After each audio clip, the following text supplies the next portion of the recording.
have a max of 4. Okay. Depending on the dogs, very very dependent on the dogs. So I only bring 4 in if they're really friendly, really good on leash. Won't pee in there. I imagine they wouldn't be too happy with that. Yeah. So in other words, I do some extreme things with the dogs, such as how many dogs I take and where I take them, with caveats and control to make it as polite to those who are at that location as possible. So I choose places where I walk the dogs that have broad enough paths that I can get far enough away where the average person or even people that are a little scared of dogs won't feel threatened by my big group of dogs. So I can get out of the way.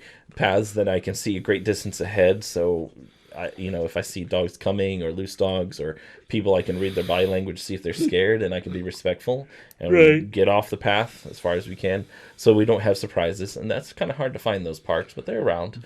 I would say, do you take them to like dog parks to do some Never walking dog parks unless I can take over the dog park, because there's no way that me, a single person, can watch 18 dogs now mixed with random other dogs and make sure everyone's safe and read the situation. I won't do that. Well, I think it's important that you brought that up because, I mean, to me, like, when I first heard about your pack therapy, it's like I knew you walked them and whatnot. Well, that's why I wanted to bring this up. I think it's important people hear these things. Another part of it, me thought, is like, well, does he just go to a dog park and just let them all go and, have their own thing and do their own thing? He pulls out his cigar and he's just sitting there like, I love when a plan comes together. Exactly. So, I mean, honestly, I thought the whole dog park thing was part of your pack therapy, but, hearing that and your explanation for it does make, a bit of sense when you think about it. Like, well, you have to be kind of almost super controlling. And you have to control all the variables when you work with that many dogs and other people's dogs.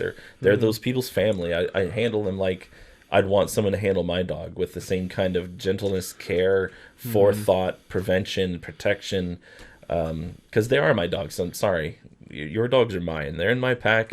They are mine. Like, I feel that responsibility and that love and that care for them. They're gonna be treated just like my dogs. And to me, that's extremely important, because once again, I provide a service that I myself would pay for.